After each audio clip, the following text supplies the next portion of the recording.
So, we're back with a video regarding ship compositions and specifically layout and things like that. Today, we're going to be talking about the red-headed stepchild of the fleet, the cruiser. Now, the cruiser by itself is objectively not that bad once you get it. It has a lot of slots, it has a reasonable amount of firepower, it is arguably the most flexible ship in the game, but once the game starts rolling into battleship territory, a lot of momentum is lost and they become incredibly niche. Let's put it that way. Let's go towards the ship designer and take a look at what we got. First of all, we're going to need to do a little bit of a step back into history. This is the classic plasma cruiser. 6 mediums and stuff like that. Very standard.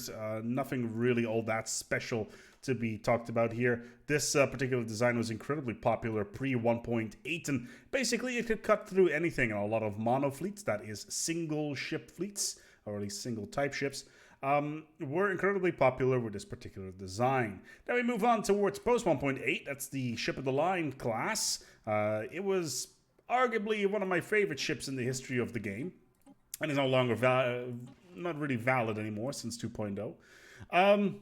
But yeah, the combination of strike craft, plasmas, and of course devastator torpedoes, arguably one of the best weapons in the game, made this absolutely unstoppable, at least versus most standard compositions.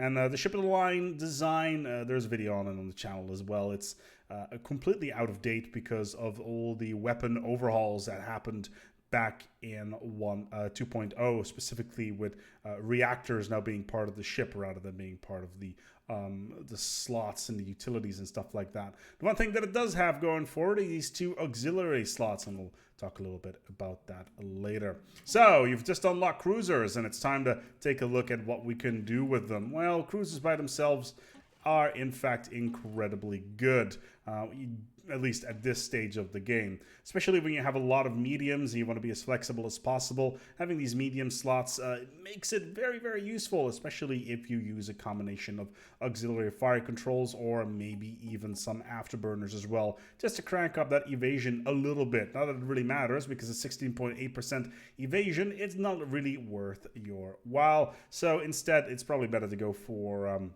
regenerative hull tissue, maybe a little bit of nanite hull tissue if you're lucky you manage to get yourself a scrapper bot or something along those lines. Generally, auxiliary fire controls are pretty good as well, especially for the chance to hit. And in that particular case, what you can do is you can put an artillery bow on there and maybe something cheap like a kinetic battery or something like that in combination with the auxiliary fire controls should be able to one-shot pretty much any Corvette without them getting away due to their high evasion. Let's move on, shall we?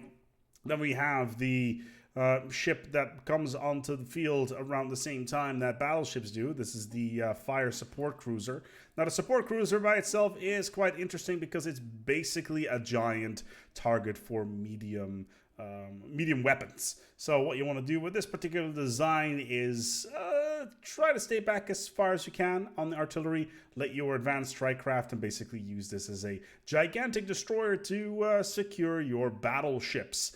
It's the strike craft in combination with the Guardian point defense, even though anti-aircraft has been a little bit nerfed recently, which is a bit of a shame. Should allow for anything to come near your battleships to be destroyed relatively quickly. And of course, the neutron launchers should add a little bit of additional flair with that as well. 1040 potential damage at a range of 130 is that's something that you should underestimate. Then there is a different variant that you can play around with. This is the missile cruiser. Again, it's flexible, I'll give you that, but it's being outgunned by the missile cruiser, or at least the Corvette, the missile boat in this particular scenario. Let's put a Devastator torpedo on and a phase disruptor. The Devastator torpedo with 145 damage is incredibly good due to its extreme evasion. We can probably lower that by messing around with this stuff, especially with the advanced afterburner. The evasion on these little things is just completely insane, and it allows you to survive pretty much anything. Now, notice how I was talking about evasion a little bit earlier and how this is at 90%. If we go towards the missile cruiser, you will see the evasion is 22%. Now, it will be able to shit out 2 torpedoes at a range of 80, which is relatively short range. The problem is, it's just so big that by the time you are starting to field these, battleships with XL weapons and maybe even Titan perdition beams will just completely annihilate these. And especially if you're going against late game enemies, let's say the Crisises, especially Contingency with its super high alpha, alpha being its initial shot that hits the target immediately. This is basically just a flying coffin, which is rather unfortunate. Thus, it kind of boils down to one thing. Behold, the rapid response cruiser, the, in my personal opinion, only really useful, viable way of fielding cruisers into the very late game. Now, again, cruisers have these utility slots, the double utility slots, which basically means that we can slap on 2 advanced afterburners, which makes its relative speed 288. If we look at, for instance, at the destroyer with this setup is 310, and the standard is, if we just remove these, 240.